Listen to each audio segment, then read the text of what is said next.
Hello, dear friends. I'm Sahil Roy, and welcome back to my YouTube channel, AU Commerce Scholar. This is Economics Mock Test Part 10, and we are going to cover next 25 questions on economics from question number 226 to question number 250. These questions are important for all those candidates who are going to appear for BCom entrance exam, MCom entrance exam, CRET, NET, JRF, state eligibility test as well as for CTET. अगर ये video beneficial लगे तो like और comment जरूर कीजिएगा। आपका like और comment हमारे लिए मोटिवेशन है। So let's begin with our first question. हमारा पहला क्वेश्चन है क्वेश्चन नंबर 226 और क्वेश्चन है which is not the main aim of national policy of education. We have 4 options. इन्होंने सवाल पूछा है कि नेशनल पॉलिसी ऑफ एजुकेशन का इनमें से कौन सा एम नहीं है। पहला ऑप्शन है हमारा यूनिवर्सल एक्सेस एंड एनरोलमेंट। दूसरा option universal retention of child up to 14 years of age. तीसरा option a substantial improvement in the quality of education. और चौथा option none of the above. तो इस क्वेश्चन का सही आंसर है option D, none of the above, क्योंकि ऊपर के दिए गए तीनों जो ऑप्शंस हैं वो तीनों एम है नेशनल पॉलिसी ऑफ एजुकेशन के। तो इस क्वेश्चन का सही आंसर है option D, none of the above. हमारा अगला क्वेश्चन क्वेश्चन नंबर 227 है और क्वेश्चन है हमारा the goal of national policy on education is to make an expenditure of -% of GDP. जो नेशनल पॉलिसी ऑफ एजुकेशन है उसमें जीडीपी का कितना परसेंट खर्च किया जाएगा। We have 4 options. पहला option 5% of GDP as an expenditure on the goal to accomplish national policy on education। दूसरा ऑप्शन 7%, तीसरा ऑप्शन 6% और चौथा ऑप्शन 8%। तो इस क्वेश्चन का सही आंसर है option C, 6%। The goal of national policy of education is to make an expenditure of 6% of GDP। हमारा अगला क्वेश्चन क्वेश्चन नंबर 228 है और क्वेश्चन है हमारा Gross enrollment ratio shows the proportion of children in elementary school in the age group of। जो बच्चे elementary school में जाते हैं उनका एज ग्रुप क्या है, जो सबसे बड़ा एक प्रपोर्शन है। ठीक है, मेनली किस एज ग्रुप के बच्चे एलिमेंट्री स्कूल जाते हैं, ठीक है, एजुकेशन प्राप्त करने के लिए। We have 4 options. पहला ऑप्शन 6 years to 10 years, दूसरा ऑप्शन 6 years to 14 years, तीसरा ऑप्शन 6 years to 8 years और चौथा ऑप्शन 4 years to 10 years। तो इस क्वेश्चन का सही आंसर है option B, 6 years to 4 years। Gross enrollment ratio shows the proportion of children in elementary school in the age group of 6 years to 14 years।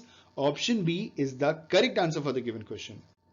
हमारा अगला question question number 229 और question है हमारा VSAT stands for।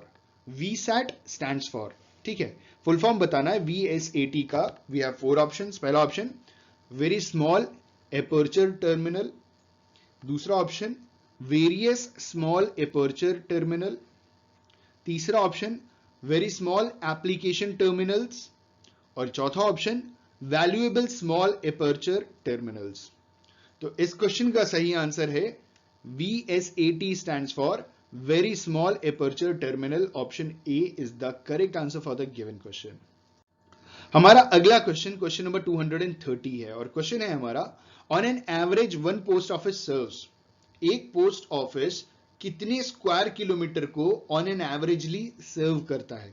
ठीक है, we have 4 options. पहला option है 18 square kilometres, दूसरा ऑप्शन 21 स्क्वायर किलोमीटर्स, तीसरा ऑप्शन 31 स्क्वायर किलोमीटर्स और चौथा ऑप्शन 51 स्क्वायर किलोमीटर्स। तो इस क्वेश्चन का सही आंसर है option B, 21 square kilometres.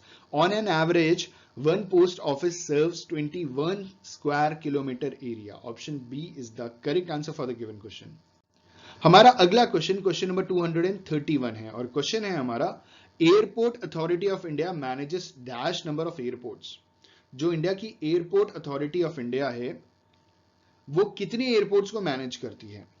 We have 4 options. पहला ऑप्शन है 82 एयरपोर्ट्स, दूसरा ऑप्शन 93 एयरपोर्ट्स, तीसरा ऑप्शन 92 एयरपोर्ट्स और चौथा ऑप्शन 103 एयरपोर्ट्स। वैसे इस क्वेश्चन का सही आंसर इसमें दिया ही नहीं है। अभी लेटेस्ट जानकारी के हिसाब से 2020 की हम आपसे बात करें, अभी अप्रैल 2020 चल रहा है, तो 2020, क्योंकि ये क्वेश्चन थोड़ा पुराना हो सकता है, मैं आपको अभी लेटेस्ट डेटा दे देता हूं कि 2020 के अप्रैल महीने के हिसाब से airport authority of India, April mouse से लिखने में थोड़ा दिक्कत होता है, ठीक है, 2020 के हिसाब से एयरपोर्ट अथॉरिटी ऑफ इंडिया कुल मिलाकर के 137 एयरपोर्ट्स मैनेज कर रहा है, ठीक है, 137 एयरपोर्ट्स मैनेज कर रहा है, जिसमें 104 जो है, 104 जो है वो है डोमेस्टिक एयरपोर्ट्स, 23 सिविल एयरपोर्ट्स है और 10 कस्टम एयरपोर्ट्स हैं, ठीक है। तो इस हिसाब से इस क्वेश्चन का सही आंसर है 137 एयरपोर्ट्स, जो ऑप्शन में नहीं है। चलिए किसी एक को हम ऑप्शन बना देते हैं, जैसे 93 को काट करके चलिए हम क्या करते हैं, इसको 103 बना देते हैं, सॉरी 137 है, 137, ठीक है, 137 एयरपोर्ट्स, ठीक है। इस हिसाब से इस क्वेश्चन का सही answer option B, 137 airports are the total number of airports which is managed by airport authority of India. मुझे इस क्वेश्चन में थोड़ा डाउट हुआ था, तो मैंने गूगल करके देखा, तो मुझे सही जानकारी मिली। आप भी गूगल करके, वैसे मैंने देख लिया, आपको जरूरत नहीं है, ठीक है। तो अगर कोई आपसे सवाल पूछे कि airport authority of India total number of airports कितने मैनेज करती है, तो टोटल नंबर ऑफ एयरपोर्ट्स जो airport authority of India manage करती है वो 137 है, जिसमें 104 डोमेस्टिक है, 23 सिविल है और 10 कस्टम एयरपोर्ट्स हैं, ठीक है। अगला क्वेश्चन है हमारा क्वेश्चन नंबर 232 और क्वेश्चन है हमारा, India has dash % of world area. भारत के पास वर्ल्ड एरिया का कितना प्रतिशत हिस्सा है? We have 4 options. पहला ऑप्शन है हमारा 1.2%, दूसरा ऑप्शन है 2.4%, तीसरा ऑप्शन है 16.7% और चौथा ऑप्शन है 7%। तो मैं आपकी जानकारी के लिए बता दूं, India is the 7th largest country in the world. 7th answer गलत है। पूरी दुनिया का 18% पॉपुलेशन इंडिया में है, तो मिलता जुलता ये जो था ये भी गलत है, 1.2 भी गलत है। तो इस हिसाब से इस क्वेश्चन का सही आंसर, जो कि सही आंसर है, ज्योग्राफी में पढ़ा था, it is 2.4%। India has 2.4% of world's area. Option B is the correct answer for the given question. हमारा अगला क्वेश्चन है क्वेश्चन नंबर 233 और क्वेश्चन है, what is the approximately life expectancy of the people living in India. Bharat में रहने वाले प्रत्येक नागरिक की लाइफ एक्सपेक्टेंसी कितनी है, वो कितने समय ऑन एन एवरेज जी सकता है भारतीय सरकार के हिसाब से। We have 4 options. पहला ऑप्शन 58 ईयर्स, दूसरा ऑप्शन 60 ईयर्स, तीसरा ऑप्शन 65 ईयर्स और चौथा ऑप्शन 50 ईयर्स। तो इस क्वेश्चन का सही आंसर है option C, 65 years. 65 years is the approximately life expectancy of the people living in India। वैसे 64 हो चुका है, जो मैंने अभी लेटेस्ट पढ़ा था, लेकिन ऑप्शन में 65 है, तो 65 ही आप करेंगे टिक। अगर 64 होगा तो आप 64 टिक करके आइएगा, ठीक है। इस हिसाब से 65 सही आंसर है। अगला क्वेश्चन है हमारा क्वेश्चन नंबर 234 और क्वेश्चन है, विच of the following state has the highest percentage of literacy. इनमें से कौन से स्टेट्स हैं जिनमें सबसे ज्यादा लिटरेसी है। पहला ऑप्शन है दिल्ली, दूसरा ऑप्शन केरला, तीसरा ऑप्शन कर्नाटका और चौथा ऑप्शन तमिलनाडु। तो इस क्वेश्चन का सही आंसर है option B, Kerala. Kerala is the state, is the first state, और कह सकते हैं ओनली स्टेट जहां पे हाईएस्ट परसेंटेज ऑफ लिटरेसी है। It is 100% literacy. वहां के भिखारी लोग भी अंग्रेजी बोलते हैं। भिखारी मतलब they are the very poor people. Beggars भी अंग्रेजी बोलते हैं, उनको इंग्लिश आती है, उनको लैंग्वेजेस। अच्छा, लिटरेसी की परिभाषा बोले ना, देखिए इंग्लिश बोलने का मतलब जरूरी नहीं इंसान लिटरेट हो। लिटरेसी का मतलब ये होता है, इंडियन गवर्नमेंट की डेफिनेशन के हिसाब से मैं आपको बता रहा हूं, कि अगर आप कोई भी एक लैंग्वेज पढ़ सकते हैं, उसे समझ सकते हैं और रिप्लाई दे सकते हैं, चाहे वो कोई भी लैंग्वेज हो, ठीक है, अपना नाम लिख सकते हैं, तो आप लिटरेट हैं। इसमें मोस्ट इंपॉर्टेंट चीज है कि समझना, क्योंकि छोटे बच्चे भी एक लैंग्वेज पढ़ लेते हैं, लिख लेते हैं, जवाब दे देते हैं, लेकिन दे आर किड्स। यहां पे बोला जा रहा है कि आपको पढ़ना है, समझना है, जवाब देना है और अपना नाम लिख लेना है, ठीक है। तो केरला एक ऐसा स्टेट है जहां पे वहां के 100% पॉपुलेशन, ऑलमोस्ट 100% पॉपुलेशन कोई भी एक भाषा पढ़ सकती है। जरूरी नहीं इंग्लिश, लेकिन इंग्लिश बहुत ज्यादा वहां पे है, क्योंकि I have been there for 3 years। मैं 3 साल केरला में रहा हूं, तो मुझे मालूम है, ठीक है। Everyone can speak English. Everyone का मतलब जितने लोगों से मैं मिला, सबके सब अंग्रेजी में बात करते हैं। They find difficult to speak in Hindi, but they are very fluent in English, ठीक है। तो which of the following state has the highest percentage of literacy. It is Kerala. Option B is the correct answer. हमारा अगला question question number 235 है और question है हमारा, India share in world income. India का शेयर वर्ल्ड इनकम में कितना है, ठीक है। और ये मैंने गूगल किया था, 2020 अप्रैल की बात हो रही है, ठीक है, जब मैं वीडियो बना रहा हूं ये उस टाइम की बात हो रही है। तो इंडिया का शेयर वर्ल्ड इनकम में कितना है? पहला ऑप्शन 5%, दूसरा ऑप्शन 16.7%, तीसरा ऑप्शन 4.5% और चौथा ऑप्शन 2.4%। तो इस क्वेश्चन का सही आंसर है option C 4.5%। India share in world population is 4.5%। तो हमारा अगला क्वेश्चन, क्वेश्चन नंबर 236 है और क्वेश्चन है हमारा, every dash poor person in the world is an Indian. ठीक है, वी हैव 4 ऑप्शंस। पहला ऑप्शन 6th, दूसरा ऑप्शन 3rd, तीसरा ऑप्शन 5th और चौथा ऑप्शन 7th। ठीक है, क्वेश्चन कहा जा रहा है कि दुनिया में जितने गरीब हैं उनमें कितने गरीब, मतलब हर कितने नंबर वाले गरीब ना इंडियंस हैं। मतलब एक बार ऑप्शन मैं बता दूं फिर अच्छे से समझाता हूं आपको। वैसे आपको समझ में आ गया होगा समझाना क्या, लेकिन फिर भी I try my level best. थोड़ा मैं भी देख लूं मैं कितना समझा सकता हूं। तो इसका सही आंसर है 3rd। Every 3rd poor person in the world is an Indian. दुनिया का हर तीसरा गरीब इंसान का मतलब poverty is divided into 2 parts. एक होता है रिलेटिव पॉवर्टी, एक होता है एब्सोल्यूट पॉवर्टी। भारत में ज्यादातर जो गरीबी मेजर की जाती है वो रिलेटिव पॉवर्टी, दूसरे से खुद को कंपेयर करते हैं, रिलेट करते हैं कि हम उनके कंपेरेटिव बहुत गरीब हैं। लेकिन असली में जो पॉवर्टी होती है वो एब्सोल्यूट पॉवर्टी होती है, जहां पे इंसान बचपन से ही गरीब होता है, कंपैरिजन वाली बात ही नहीं होती, जहां पे वो बिलो पॉवर्टी लाइन होता है। तो दुनिया में जितने गरीब है ना उनमें हर तीसरा गरीब इज एन इंडियन। ठीक है, option B is the correct answer for the given question. तो हमारा अगला क्वेश्चन, क्वेश्चन नंबर 237 है और क्वेश्चन है हमारा, density of population refers to. Population की डेंसिटी से क्या तात्पर्य है, मतलब refers to what. We have 4 options. पहला ऑप्शन है number of persons per square kilometre, दूसरा ऑप्शन है हमारा number of persons per square kilometre of land excluding forest and rivers, तीसरा option number of persons per square kilometre of land excluding rivers and seas in the country, और चौथा option है हमारा number of persons per square kilometres of land. तो इस question का सही answer है option A, number of persons per square kilometres. It hardly matters कि वो सी है या लैंड है या क्या है या रिवर है या नहीं है।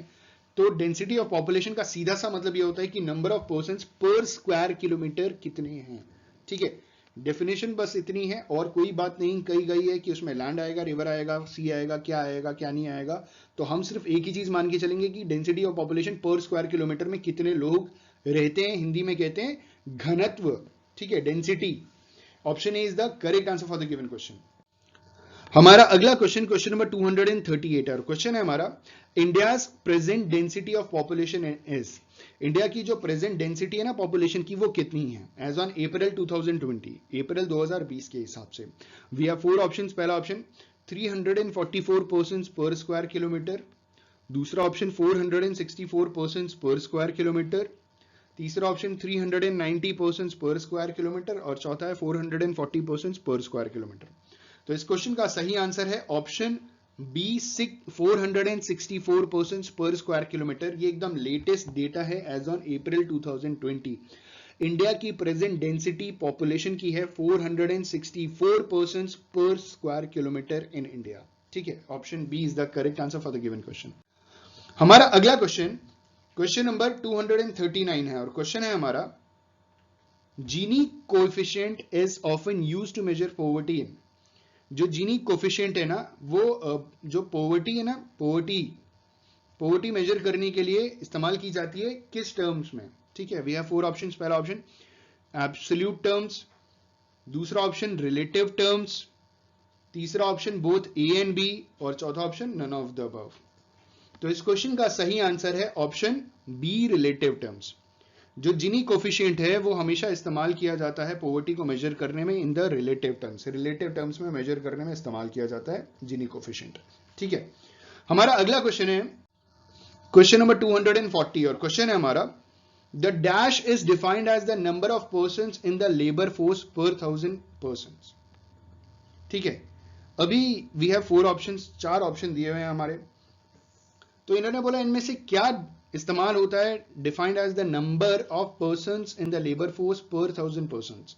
1000 लोगों में कितने लोग लेबर्स हैं वो डिफाइन करने में। पहला ऑप्शन है हमारा WPR जिसे कहते हैं वर्क पार्टिसिपेशन रेट, दूसरा ऑप्शन है हमारा LFPR जिसे कहते हैं कि लेबर फोर्स पार्टिसिपेशन रेट, तीसरा है CWS that is cooperative wholesale society, और चौथा है सीडीएस, पता नहीं क्या क्या ऑप्शन दे देते हैं। तो इस क्वेश्चन का सही आंसर है ऑप्शन बी, LFPR.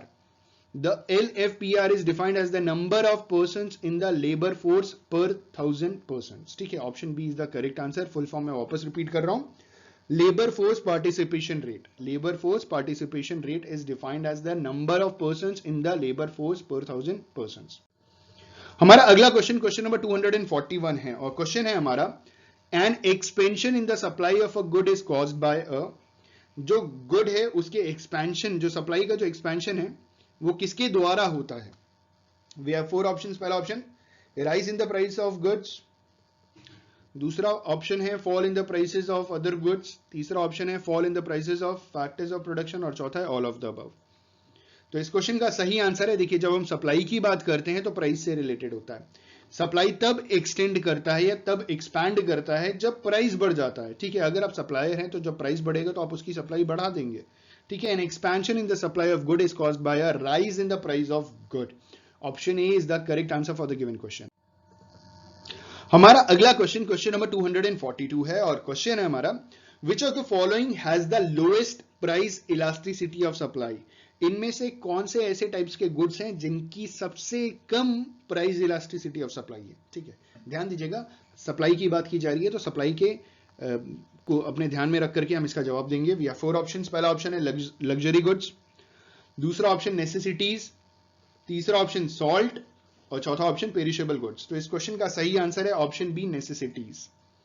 ठीक है, नेसेसिटीज वो चीजें होती हैं जिनकी प्राइस इलास्टिसिटी ऑफ सप्लाई एकदम लोएस्ट होती है। Option B is the correct answer for the given question. हमारा अगला क्वेश्चन, क्वेश्चन नंबर 243 है, और क्वेश्चन है हमारा, a cost that has already committed and can not be recovered known as. एक ऐसा कॉस्ट जो कमिट कर दिया गया है जिससे आप वापस पीछे हट नहीं सकते। ठीक है, वचन दे दिया है, अब आप पीछे नहीं हट सकते, मतलब आपने बोल दिया है, आपने कमिट कर दिया, अब आप पीछे नहीं हट सकते। उस कॉस्ट को कौन सा कॉस्ट कहते हैं। ठीक है, वी हैव 4 ऑप्शंस। पहला ऑप्शन है संक कॉस्ट, दूसरा ऑप्शन टोटल कॉस्ट, तीसरा ऑप्शन फुल कॉस्ट, चौथा ऑप्शन वेरिएबल कॉस्ट। तो इस क्वेश्चन का सही आंसर है option A, sunk cost. Sunk cost is a cost that has already committed and can not be recovered. ठीक है, option A is the correct answer. हमारा अगला क्वेश्चन, क्वेश्चन नंबर 244 है, और क्वेश्चन है हमारा, two goods for which an increase in the price of one leads to an increase in the demand for other goods is called. वो goods जिसमें दो तरीके के गुड्स हैं। ठीक है, एक की प्राइस बढ़ने से दूसरे की डिमांड बढ़ जाती है। तो आपको मालूम है ना ये कौन से गुड्स होते हैं। We have 4 options. पहला ऑप्शन रिप्लेसमेंट गुड्स, दूसरा ऑप्शन सब गुड्स, तीसरा ऑप्शन सब्सटीट्यूटेड, और चौथा ऑप्शन ऑल ऑफ दीज। तो इस क्वेश्चन का सही आंसर है ऑप्शन सी, सब्सटीट्यूटेड। दो substitute goods are those goods जहां पे एक की प्राइस बढ़ने से दूसरे की डिमांड बढ़ जाती है। ठीक है, option C is the correct answer. हमारा अगला क्वेश्चन, क्वेश्चन नंबर 245 है, और क्वेश्चन है हमारा, inferior goods is a good for which other things equal and increase in dash leads to decrease in demand. ठीक है, we have 4 options. पहला option income, दूसरा ऑप्शन प्रॉफिट, तीसरा ऑप्शन रेवेन्यू, और चौथा ऑप्शन प्राइस। तो इस क्वेश्चन का सही आंसर है option A, income. Inferior good is a good for which other things equal and increase in income leads to decrease in demand. मतलब inferior goods वो goods होते हैं जहां पे आपकी इनकम बढ़ती है तो inferior goods की डिमांड कम हो जाती है। ठीक है, वो inferior goods होते हैं जहां पे इनकम बढ़ने से डिमांड कम हो जाती है। अगला क्वेश्चन, क्वेश्चन नंबर 246 है हमारा, और क्वेश्चन है हमारा, in micro economics we study the economic behaviour of. Micro economics में हम इकोनॉमिक बिहेवियर किसका पढ़ते हैं। We have 4 options. पहला ऑप्शन एन इंडिविजुअल, दूसरा ऑप्शन अ फर्म, तीसरा ऑप्शन इंडस्ट्री, और चौथा option all of the above. तो इस क्वेश्चन का सही आंसर है option D, all of the above. एक इंडिविजुअल को तो हम स्टडी करते हैं माइक्रो में, एक फर्म को भी स्टडी करते हैं, या एक पर्टिकुलर इंडस्ट्री को भी बाकी इंडस्ट्री से कंपेयर करके स्टडी करते हैं। ठीक है, तो इस क्वेश्चन का सही आंसर है option D, all of the above. हमारा अगला क्वेश्चन, क्वेश्चन नंबर 247 है, और क्वेश्चन है हमारा, which of the following statement is correct. इन चारों स्टेटमेंट्स में से कौन सा स्टेटमेंट बिल्कुल सही है। ठीक है, वी हैव 4 ऑप्शंस। पहला option, as normative science economics involves value judgement, दूसरा option, robbins has made economics as a form of welfare economics. तीसरा option, the law of demand is always true. और चौथा option, none of the above. इस question का सही answer है option ए। ये एकदम करेक्ट है statement. As normative science economics involves value judgement. अगला क्वेश्चन है हमारा, an economy achieves productive efficiency when. हमारा क्वेश्चन नंबर 248 कह रहा है कि एक इकोनॉमी प्रोडक्टिव एफिशिएंसी किस कंडीशन पे अचीव करती है। We have 4 options. पहला option, the best quality goods are produced. दूसरा option, the highly skillful resources in the country are fully employed. तीसरा, all resources are utilised and goods and services are produced at least cost. और चौथा option, none of the above. तो इस question का सही answer है option C, all resources are utilised and goods and services are produced at least cost. ठीक है। अगला क्वेश्चन, क्वेश्चन नंबर 249, और क्वेश्चन है हमारा, economic goods are goods which. Economic goods वो गुड्स होते हैं जो, वी हैव 4 ऑप्शंस। पहला option, which can not be increased in quantity. दूसरा option, which obey the law of microeconomics। तीसरा, which are limited to man-made goods। और चौथा, are limited to supply and are scarce। तो economic goods हम किसे कहते हैं, इसका सही आंसर है option D. Economic goods are goods which are limited to supply and are scarce. ठीक है, हम इकोनॉमिक्स की तो शुरुआत यहीं से करते हैं ना, स्केयरसिटी से शुरू हो जाती है, लिमिटेड सप्लाई है, डिमांड बहुत ज्यादा है। ठीक है, option D is the correct answer for the given question. आखिरी क्वेश्चन, क्वेश्चन नंबर 250, और क्वेश्चन है हमारा, which of the following mean an economic activity. इनमें से कौन सा इकोनॉमिक एक्टिविटी है। पहला ऑप्शन, देखिए एक्टिविटी का मतलब ये होता है कोई भी काम करना is an activity. If you are sleeping, आप एक्टिविटी कर रहे हो। If you are reading books, आप एक्टिव, कुछ भी करना इज एन एक्टिविटी। ठीक है, इकोनॉमिक एक्टिविटी वो एक्टिविटी होती है जिसे करने से आपको पैसे की कमाई हो जाती है। नॉन इकोनॉमिक एक्टिविटी वो होती है जिससे आपको साइकोलॉजिकल सेटिस्फैक्शन मिलता है। इन्होंने सवाल पूछा है कि इन चारों में से कौन सी इकोनॉमिक एक्टिविटी है। पहला ऑप्शन, प्रोडक्शन ऑफ गुड्स। दूसरा option, consumption of goods and services. तीसरा ऑप्शन, प्रोडक्शन ऑफ सर्विसेज। और चौथा, ऑल ऑफ द अबव। तो इस क्वेश्चन का सही आंसर होगा option D, all of the above. ठीक है, ऑल ऑफ द अबव। तो which of the following mean an economic activity. Production of goods भी इकोनॉमिक एक्टिविटी है, consumption of goods and services भी इकोनॉमिक एक्टिविटी है, तीसरा production of services भी economic activity है। अगर आपको इस क्वेश्चन में दिक्कत हो ऑप्शन बी को लेकर के कि consumption of goods and services कैसे इकोनॉमिक एक्टिविटी है, तो प्लीज आप कमेंट जरूर कीजिएगा, मैं एक्सप्लेन करूंगा अच्छी तरीके से, आपको दिक्कत नहीं होगी। ठीक है, मैं आपके कॉमेंट का वेट करूंगा। अगर आपको ये क्वेश्चन समझ में भी आ गया तो भी कमेंट जरूर कीजिएगा कि सर हमें ये क्वेश्चन समझ में आ गया। ठीक है, thank you so much, all the best for your examination, good luck. Video पसंद आए तो लाइक शेयर कमेंट करना ना भूलें। Thank you so much, have a good day.